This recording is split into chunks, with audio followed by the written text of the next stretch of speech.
Okay, this is I think my last diary entry for Berlin.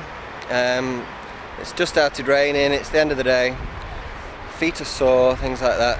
I'm beginning to get a little bit of a pang of conscience actually, because I've just bought a DDR T-shirt, and I'm just wondering now whether it's a bit of a crass, an ignorant touristy thing to do. I've kind of naturally been fascinated by the eastern side, and today on Karl Marx Alley it was fantastic, but also I don't think I can forget, or maybe I can find it too easy to forget, some of the sort of oppression that living in the East meant, and the cruelty and all these kind of things.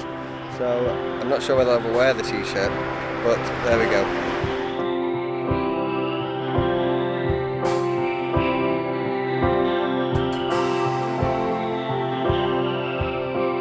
This pang of conscience took my video diary in a new direction.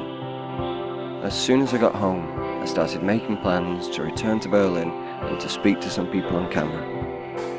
I wanted to find out about the DDR and understand exactly what wearing a T-shirt like that would really mean. It's a free country and you can wear what you want. I wouldn't wear such a T-shirt. If tourists wear them, I can understand it. This is a symbol of dictatorship. Honestly, I haven't thought about it. It's almost glorification of a country. The symbol doesn't mean anything about the character. Using these souvenirs and so on demeans the whole idea. People would nowadays wear that just to say, I still believe in an alternative.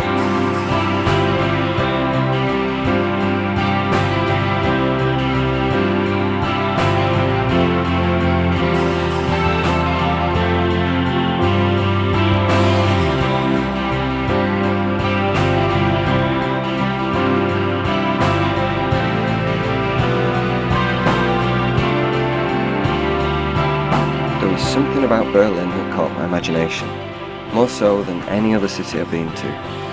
The history, especially since the war, fascinated me, but also the people. When Berlin was divided between the Allies after the war, the city lay in ruins and Berliners were thrust onto the front line of a Cold War. I remember the Cold War, and I remember the tension between East and West, but as terrifying as that was, there is part of me that misses those days of political opposites and ideals. In a precarious way, it gave the world some kind of balance. But I don't want to romanticize about these things.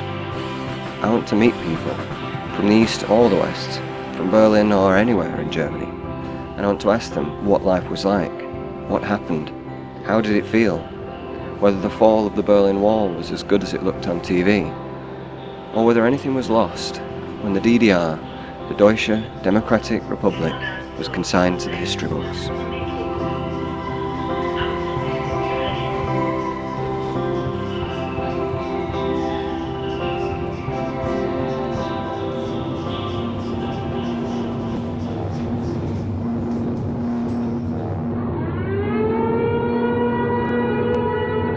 Also ich bin geboren in Dahlewitz.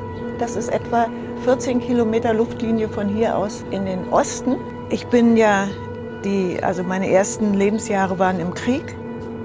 Wenn man Krieg erlebt hat, also sowas wie jede Nacht heulen die Sirenen, man schläft angezogen, man hat Schuhe, Mantel, Rucksäckchen am Bett stehen und man weiß, Sirenen heulen, Schuhe an, Mantel an, Rucksack auf und ab in den Keller.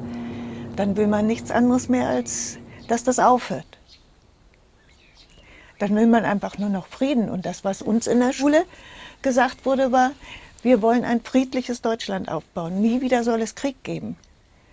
Und dazu brauchen wir den Sozialismus. Dazu müssen wir alles miteinander teilen. Es geht nicht mehr, dass einer alles hat und der andere hat nichts, dass einer den anderen ausbeutet. Das geht nicht, das kann man nicht haben, dann hat man keinen Frieden.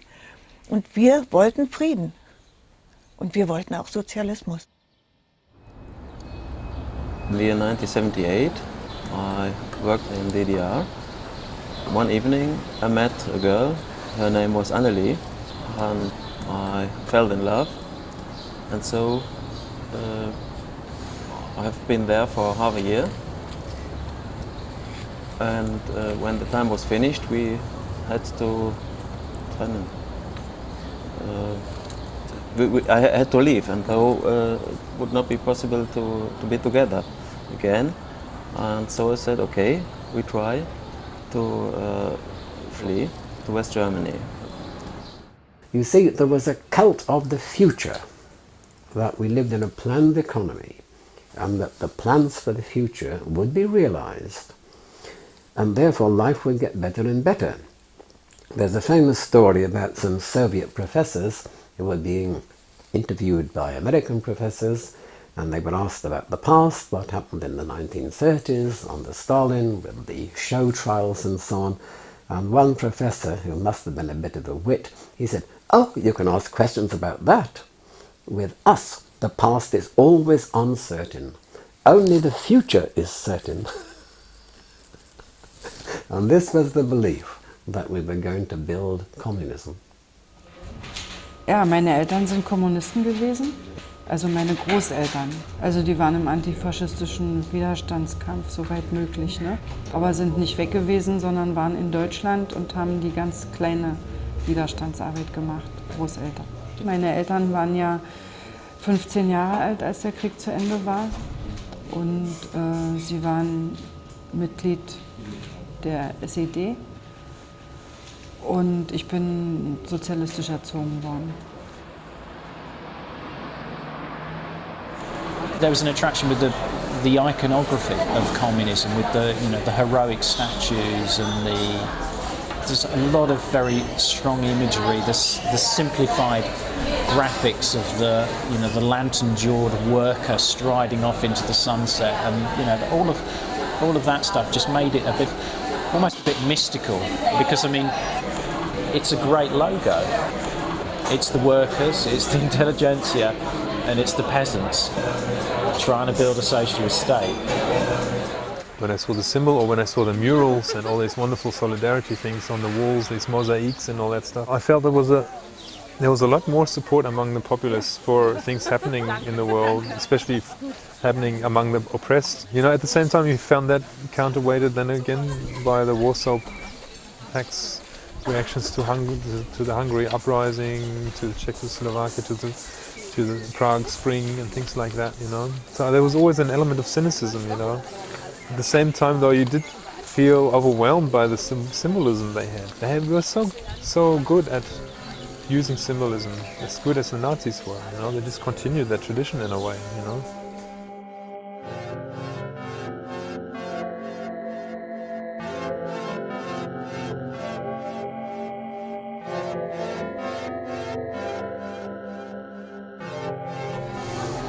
I've always felt that communism's purest view is probably what a lot of people think the way life should be, is looking after your fellow man, and we all work together for the common good, and all of that. I think that the saddest thing is, because of human infallibilities, it's never going to happen, and probably the GDR and the Soviet Union are examples of where the best form of ideals probably went wrong, and it got taken over by people who were in it for their own well-being or advantage, and that's one of the main reasons why the GDR imploded. I knew that I wasn't going to find a socialist utopia in East Germany. And anyway, I don't claim to be a communist, and buying the T-shirt was never meant to suggest that. But the more I learned about the DDR, its political system, and its single party, the SED, the more hollow its socialism appeared to be. And for whatever reason, I think there's something sad about that.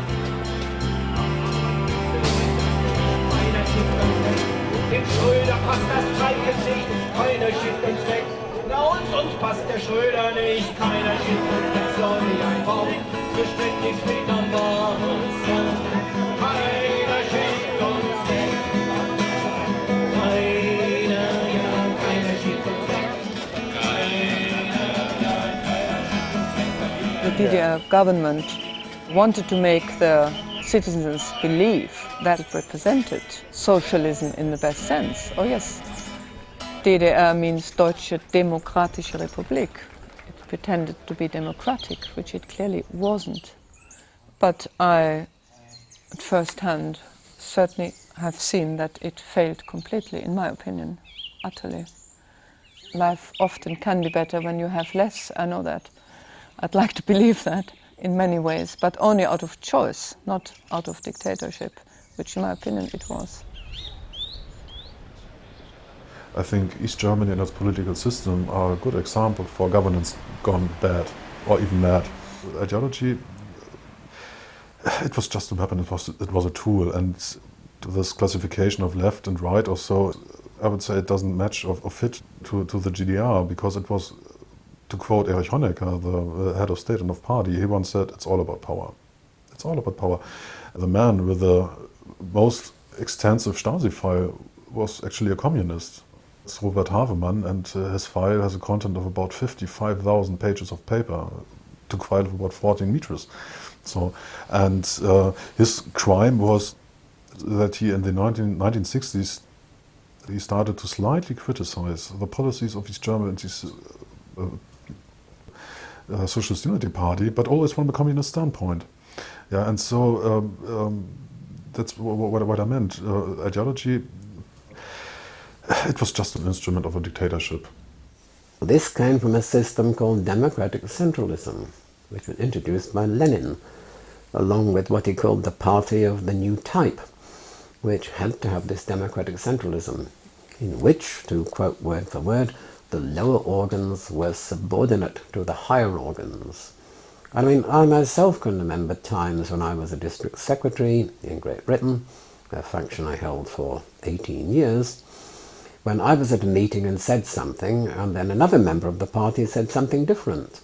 And I took that person on one side later, I should say comrade, and said, look, comrade, when you hear what I say, don't say something different, because they should have realized that I was speaking on behalf of the party at my level. And correspondingly, when I went to a national meeting, if one of the top leaders of the party said something, I nodded my head, even if I didn't agree with him. Freedom of expression is important. It's not always totally free in the West, but one thing's for sure. As I travelled around Berlin, interviewing and filming freely, I know that there's no way I could have been doing this in DDR times. I was born in West Berlin, a typical child of the wall. The enclosed wall syndrome was in me. So you did feel you were really at the front, you know, you were at the front of the philosophical divide, you know, between socialism and Western democracy. But every time you went out, you were always aware of all the difficulties that were associated to being an East German, you know, because I remember taking people as hitchhikers with my car. I didn't get more than 3 kilometers away from the petrol station where I picked them up, and we were immediately stopped by the security forces, and this guy just ripped open the sliding door, had a VW bus, you know, van, and just, aber raus hier, you know, in this, really, I could think this is Goebbels speaking or whatever, you know, these guys are just jumping like that, and out they were, you know, and that was the atmosphere there. So you knew that in every petrol station, every food place there were just, you didn't know whether every fourth person was some Secret Service person just checking out, you know.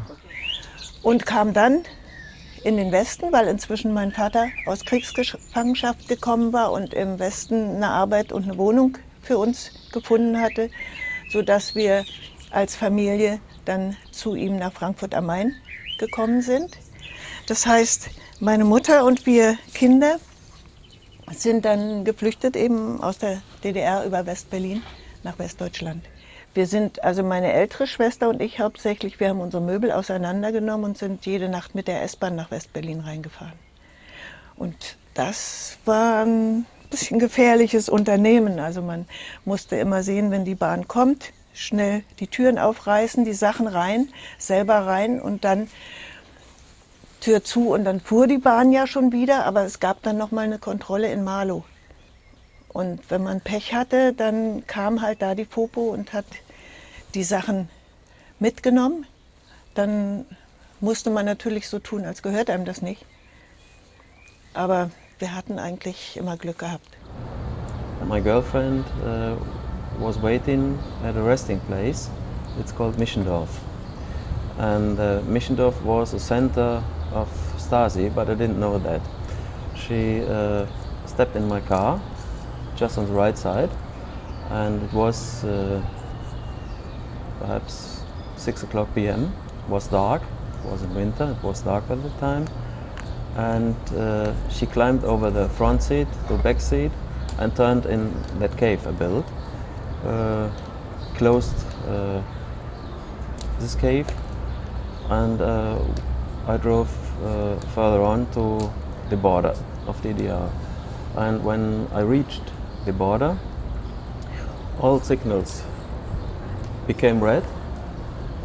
Many officers with machine guns and dogs came out, and the barrier closed, and I had to drive my car in a garage. Meinem Vater gedroht hatte, man würde ihn nach Sibirien verschicken. Und diese Drohung musste man zu der Zeit wirklich ernst nehmen. Denn das passierte öfters, dass wir zwar nur geflüstert, aber dann morgens unseren Schulkameraden dann sagten, hast du gehört, heute Nacht haben sie geklopft bei dem und dem und haben ihn abgeholt. Und es gab auch so Sachen, dass Leute abgeholt wurden und die hat man nie wieder gesehen. Abgeholt? Also was ging da so an Gerüchten? Na, die Stasi. Well, one of the things about getting a T-shirt and wondering what it represented was how naff it might be to wear this symbol that to some people will mean, long incarceration, possibly, horrible little cells in there. And if I was going to wear a T-shirt with this symbol on, inevitably you make a statement with these things. With whatever you wear, you make some kind of statement. I wanted to take responsibility for my own expressions of this kind. Coming here is meant to explore what I think is possibly a more shameful aspect of East Germany. The purpose of the Stasi was to answer the question, who is who? Or to quote Erich Mielke, he once said, comrades, we have to know everything about everyone. We must be able to tell the party who's reliable and who's not. And the background for that was probably the People's Uprising from June the 17th, 1953, when out of the blue, hundreds, millions of GDR citizens went on the street demonstrating against the rule of the Socialist Unity Party. The people were demanding free elections, basic rights, and so on and so forth. And so the party made the experience that the entire population, from one moment to the next, can become hostile, to a certain degree, and that's why they wanted to keep the population under control. Oh, terrible. The papers from the Stasi. I have all these documents from my husband, and I read it, everything. They did make very black work, very dirty work. They brought the people also sometimes to suicide. They did make for my husband also very much trouble. Here in the museum was very many state security spies, very many, at least 20 in all the years, at least. And they did make terrible things. I came in 1976, and at the very beginning of 1980, January, I was told that I must go to what they called an entry camp. Yeah, that'll do anyway. Aufnahmelager. And that was in a town called Fürstenwalde, which is about 30 or 40 kilometers east of Berlin, I should say, speaking offhand. And I had to stay there, together with a number of other people who wanted to come to live in the GDR, mainly to get married to GDR girls they had met. While there, I was approached by an officer of the Stasi, whom I must say was an extremely well-educated and charming man, about my age, beautifully mannered, a cultivated gentleman. And he gradually involved me in conversation, and when he came to the point, I readily agreed to work for the Stasi, because I thought I would be doing something to defend the socialist system in which I deeply believed. They pushed me in a dark room, switched light on, and there was a table, maybe 1.5 feet in square, and a chair. It was mounted on the floor with screws. It was not possible to move it, and they began to ask me what I did. And I said, I've been in Western Berlin and I drive back to my home. Okay, what did you else? Nothing. Okay, then they went off. An hour later they came back and asked me, what did you do? Nothing, I'm driving home. Okay, and they went back again. They repeated it 2 times, and 3 hours were gone, and I thought in my mind, it's dangerous for my girlfriend to be in that cave.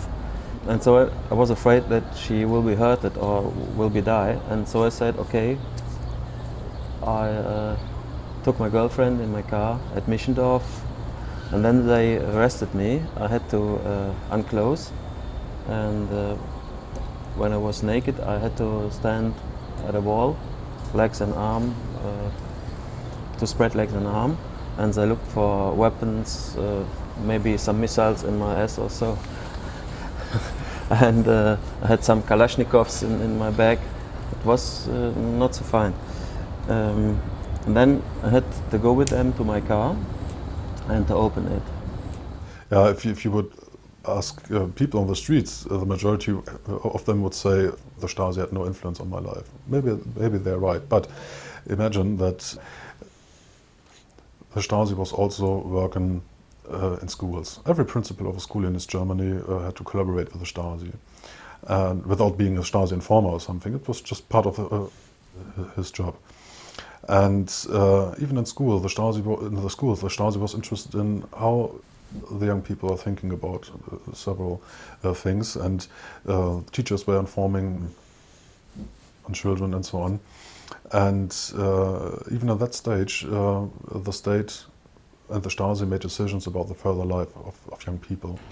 Ich habe eigentlich wenig davon gehört. Sicher gab es Fälle, dass eine Lehrerin keine Arbeit mehr gekriegt hat, weil sie den Kontakt zu Westverwandten nicht aufgeben wollte. Das habe ich auch gehört, aber das war gering und sie hat eine andere Arbeit gekriegt. Also sie stand nicht arbeitslos da, aus dem Grund. Let me give you one example. A woman, she's now a member of the Bundestag, she had access to her file after the war came down, and she found out that her husband was a secret informant spying upon her. The Stasi was always interested in to find the weak spot of a person. And by the way, that's why the secret informants were so important, because you can't gather a lot of intelligence with technical stuff, but you can't find out the dreams or the psychic weaknesses and so on of a person. For that you need secret informants, that pretend to be friends of someone and so on and so forth. My girlfriend came out of my car and they took a photo of us. She gave her hand to my hand and they were crying, "You shouldn't fuck him, you have only to stand here." Then they took us away. I didn't see my girlfriend any longer. I've been there 4.5 months. In the last months I have been at a judge again, and there I got my 4 years. I used to tell myself, I'm sorry to confess it now, but I must, Johnny, you don't understand. The others know better. The ones higher up, they understand the purpose of what we're doing. You must try to fit in. So in that way, my qualms, as you rightly call them, were suppressed. On the other hand, I had grave doubts. One person I would say I persecuted, though we never knew it, was a man who was a colleague of mine at Potsdam University, and they wanted me to find out everything possible about him, for example, when he was going on holiday. Now, why did they want to know that? I can tell you. Because then a special agent would go with a special key equipment in the middle of the night, enter his flat. I thought this man was very unimportant and not dangerous at all. On the other hand, he had admitted to me maintaining contact with an old school friend who had gone to live in West Berlin. So this rather soothed my troubled conscience that maybe he was all the time playing a double game. Who knows?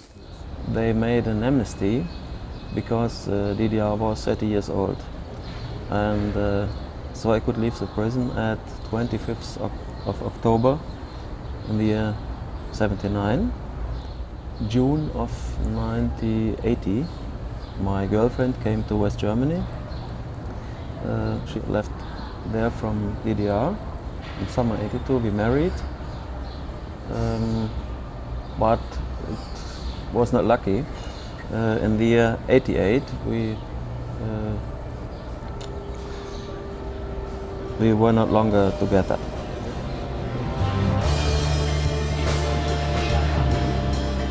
East Germany isn't the only state to control its population. We're controlled and coerced in the West too, in lots of different ways, but there's a way to go before it can be compared to life in the DDR. But aside from the Stasi, there must have been some normal life. East Germany lasted for 40 years, and it wasn't all about spies and oppression. People went to work and came home, got married and had kids like in any country. So I wondered what East Germany looked like and felt like on a day-to-day or week-to-week basis. West Berlin was full of light and color and advertising, and the moment you crossed the border, literally, there were just no advertisements. In fact, nowadays I would find that very beautiful, I must admit, and no streetlights, and that was the capital of the DDR, no streetlights, and ancient trams, which as tourists we did actually find fascinating. I can honestly admit it, there was an excitement in crossing that border, more so than any other border I have crossed, because the watchtowers, the guards and all of that, it fitted into the stereotypes that I was expecting. I think almost the disappointment was when you got into East Berlin and it was like, well, there's people eating ice cream and having coffee, and where's the secret policeman on every corner, and it was almost like an anticlimax to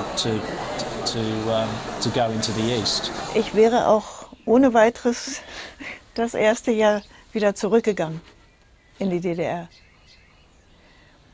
Denn ich hatte auch überhaupt nicht das Gefühl, dass ich im Westen freier war als im Osten. Ich wusste zwar im Osten ganz genau, was darf man zu Hause sagen und was darf man in der Schule sagen.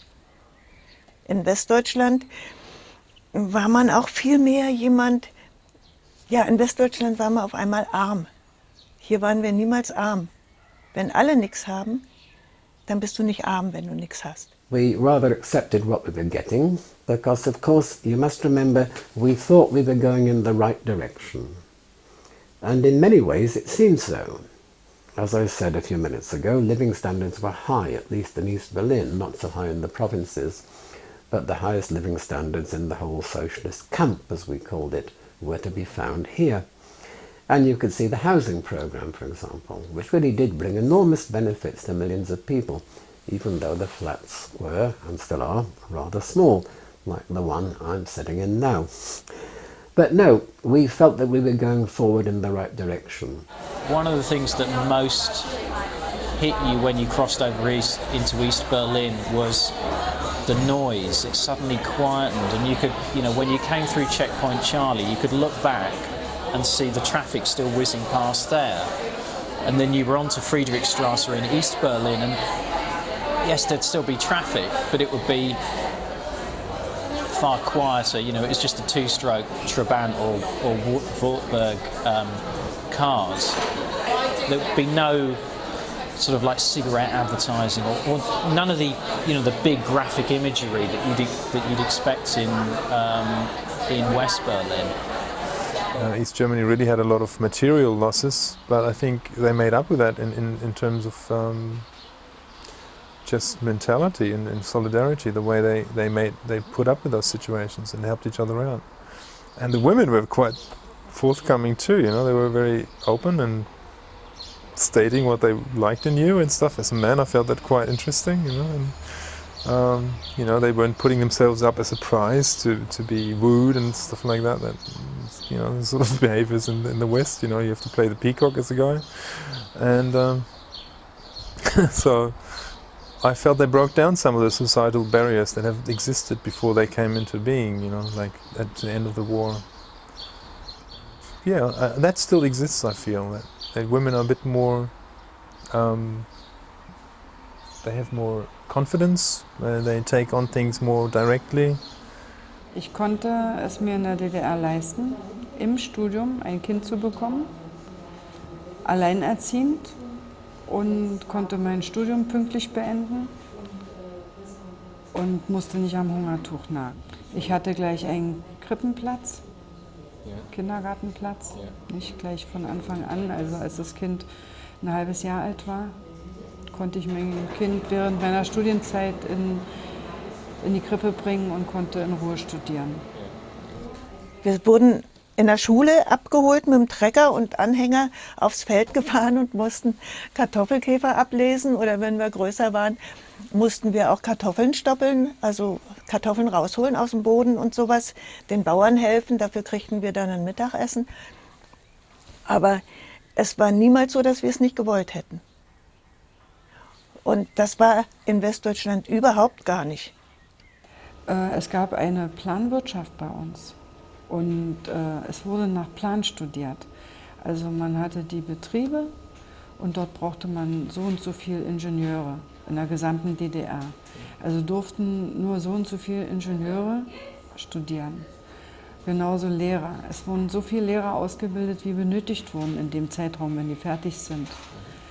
Und nicht so wie jetzt, dass eben 100.000 studieren und nur 20.000 gebraucht werden.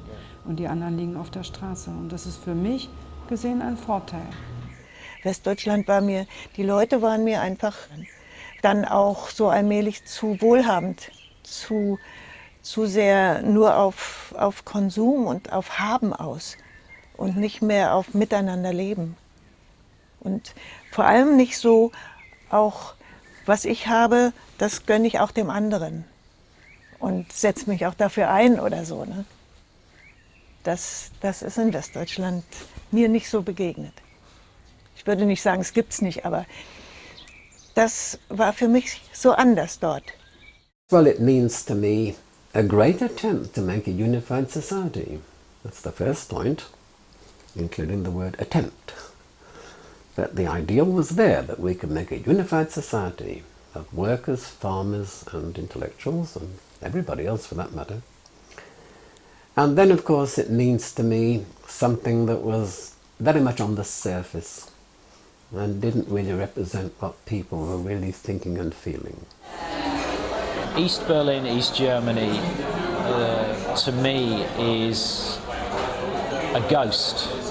It's something that was there for a moment when I visited it, and I thought it was going to be there for some time after. And then when I went back again, a little bit more of the outline had disappeared, and then I went back again, it had faded even more, and I'm certain if I go back now it will be unrecognisable. But then if you scratch under the surface, you can still see little bits like the shape of the pedestrian traffic lights and little bits like that. But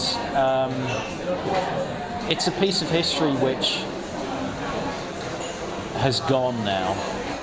Ich bin eigentlich ein bisschen traurig, dass man nicht von der DDR Gutes übernommen hat und Schlechtes von der BRD weggelassen hat. Also dass man nicht von beiden Seiten was Gutes genommen hat. Das finde ich sehr schade.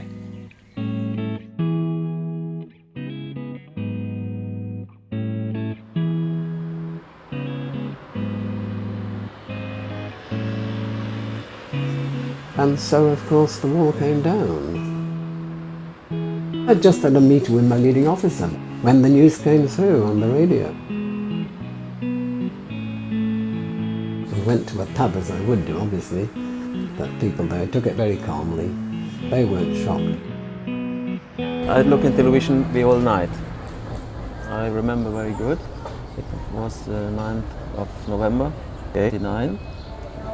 I was a little bit proud because I said to my Stasi officer, the wall will break down and our countries will come together. We will get together. 1979, maybe at April, I told it to him. You know, being a child, I consider myself, you know, as a child of the Cold War. And I'd always thought the Soviet Union would always be there and, you know, there'd always be this confrontation. And when, you know, November 1989 came around and the wall started, you know, the Berlin Wall opened, it was sort of like, oh God, I'm, you know, really living through part of history here. You know, I cannot remember here in Berlin, 9th of November 1989, because on this time I was still in Kiev. I was born in Ukraine. It was not in the television, it was not in the news, because 1989 it was still Soviet Union. And everybody knows the whole story, that the man in charge of the Berlin local government, a man called Günter Schabowski, he was not confused exactly, but feeling weaker and weaker. And when he was asked, well, when will the wall come down? He answered, well, now, yes, you can go to West Berlin now. And people did that very minute. My husband did look something little bit and there everything all right. And when he did drive home, and when he was at home, when somebody from here did call and said to him, the wall is down, the wall is open, checkpoint Charlie is open. And when he did said, it cannot be, yes, it is. And when he did drive back, but he could not come here, it was so full that he could not come through, and he was at Kudamm, Kurfürstendamm, and he thought that the people, all the people did cry, and all the people did said just one sentence, it is silly. Don't run away with the idea that the great majority of East Berliners were wildly enthusiastic. They weren't. There was a vocal minority. They were. But the great majority were waiting, wondering what was going to happen. Also als die Mauer fiel, an dem Donnerstagabend, 9. November, da war ich so schockiert. Ich habe die ganze Nacht Radio gehört, und, weil ich lag schon im Bett und war total schockiert. Und ich muss sagen, ich war eigentlich, habe insgesamt 2 Jahre gebraucht, um damit fertig zu werden, dass es vorbei ist mit unserer Idee. Ich war schockiert über die vielen Veröffentlichungen, die gemacht worden sind, wie schlimm die DDR war, Verbrecherstaat DDR und was unsere Regierung für Verbrecher waren und sowas. Ja, natürlich erstmal schockiert. Und wenn du über die Geschichte nachlesen wolltest, dann wusste ich nicht, ja, was für ein Buch nimmst du denn jetzt? Wenn bei uns alles falsch war, aber im Westen die Bücher sind auch nicht real. Ja, das heißt, dass ich also lange Zeit überhaupt nicht gelesen habe, keine Bücher meine ich, Zeitung schon.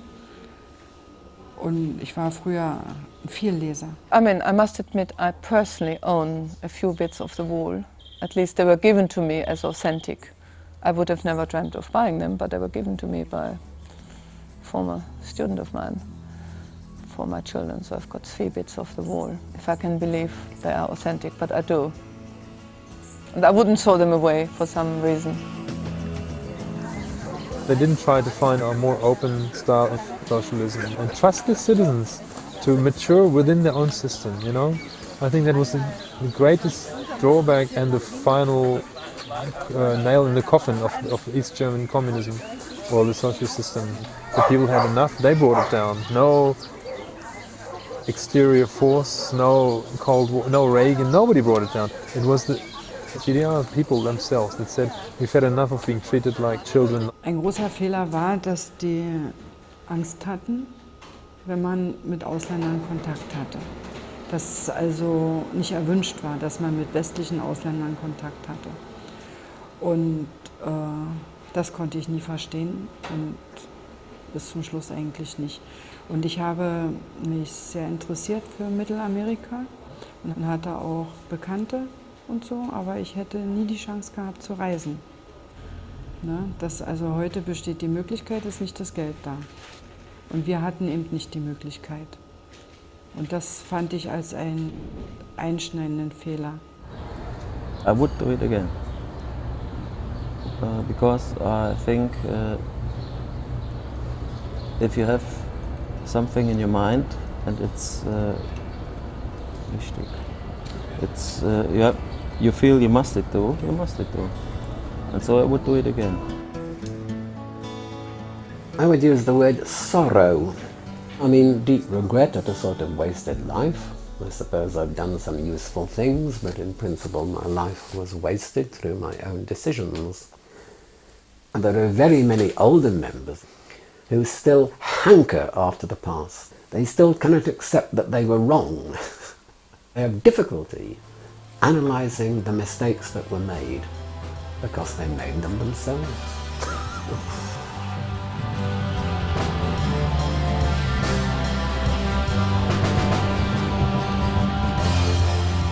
Whether you lived in the East or the West, it's sad to look back at life with regret. And I think that's partly what my fascination with this subject is about.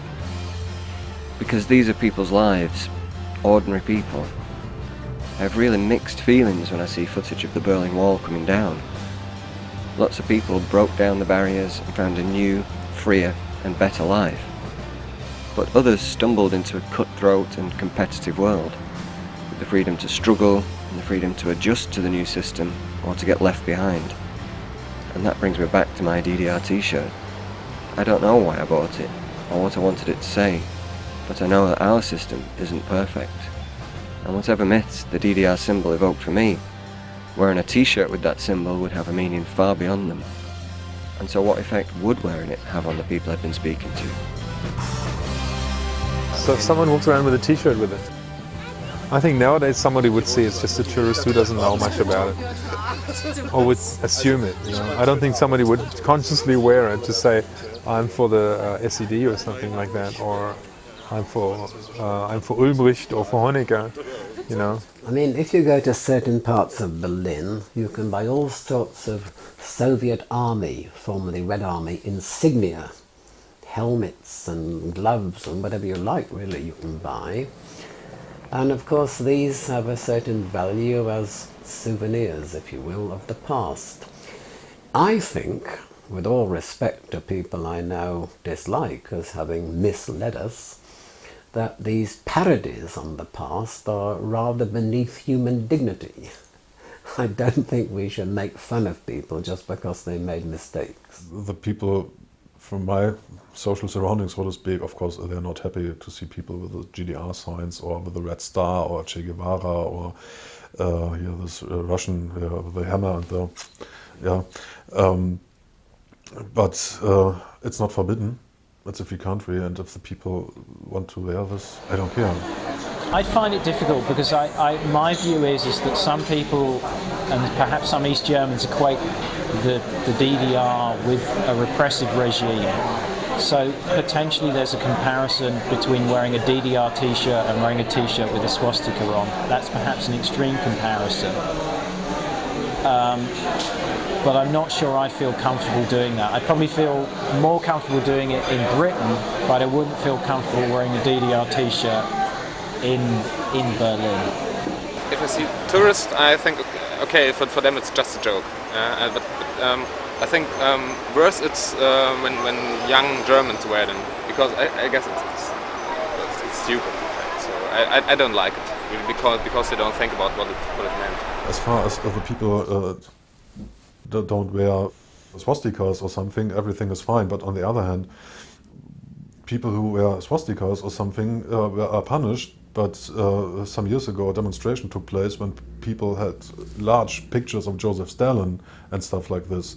So, and I would say either freedom for all or forbid them, or I don't mind if a symbol doesn't mean anything about your character. For me, you can wear every symbol. That doesn't mean that you got this point of statement. You know, I guess it doesn't matter which kind of clothes or symbol you're wearing. It does matter what you're saying and what you're doing to people. That's more important. Finde ich beschämend. Ja. Ja. Ich finde es nicht in Ordnung, dass man das macht. Denn, also es hatte ja für die Menschen, die damit gelebt haben, hat es eine Bedeutung gehabt. Und jetzt ist es so, wie so ein Karnevalshütchen oder sowas. Also es ist so, wird so abserviert und als hätten die Leute dort nicht gelebt und nicht gearbeitet und das auch nichts Schönes gehabt. Und das ist so, wird so abqualifiziert. Also ich mag das nicht. Well, for me personally, it would make me feel very uncomfortable to have this flag even lying about in my house. Not as uncomfortable as having a swastika, no, that I personally just couldn't do that, but the hammer and sickle, no, I would have only negative feelings for that. Depends on the attitude, I think. Most times it's kind of just for fun. They're wearing it just for fun. On grounds of nostalgia. Some East Germans still have problems of integrating into the Western sphere and kind of thinking, and then it's hurtful. I can't understand it. And I wouldn't wear such a t-shirt. It would bring tears to the eyes of many, yeah. As I say, there are still those who are sentimental about the past. They do believe the idea was good, but we went a bit wrong, we made a few mistakes. And they would have wet eyes, I'm quite sure. So we show a bit of disrespect to those who were fighting for their ideals, and also we don't come any nearer to understanding it. In a way, we preserve the nonsense if we wear a Soviet Army cap or something. Well, I wouldn't go as far as stopping anyone, no. But if it was a friend of mine, I would, particularly as a teacher, try and explain and try and probably put them off from wearing it. I would like to ask him at once, do you know what you have on you? Would you like to live in such country where you're not allowed to go out, where you're not allowed to read another newspapers from another countries, where you're not allowed to set your meaning? Would you be happy about? Would you like to live in such country? And I'm very sure everybody will say no. People would nowadays wear that just to say, well, fuck you, or, you know, push up the middle finger and say, well, I still believe in an alternative, you know. I don't believe in the SED regime, but I believe that there's something other than what is, you know. I don't want Stalinist Soviet Union either, but I want at least the alternative to be possible, you know.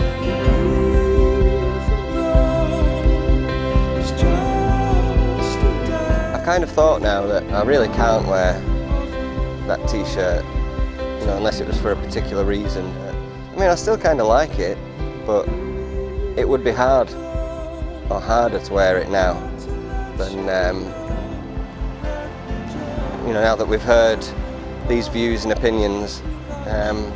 In a way, it makes the t-shirt even less representative of an old regime or any kind of ideological battle. I suppose now it just is even more so a symbol of my fascination with the subject, you know, a symbol of what, you know, I've tried to do by organising this trip and speaking to the variety of people that I've spoken to. So I suppose its strongest connection is now with this film, to me at least.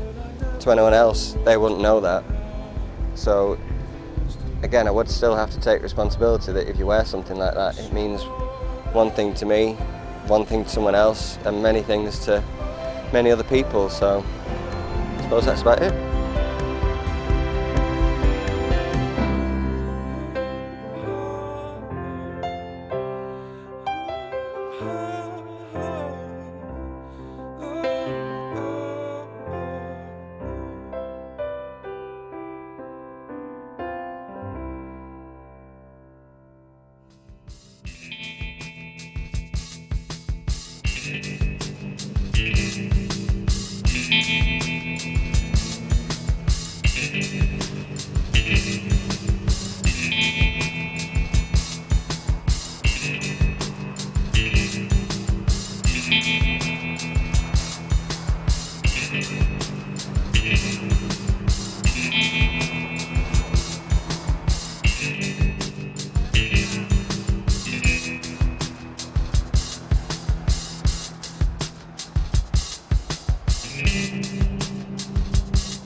That's it. That's the sound.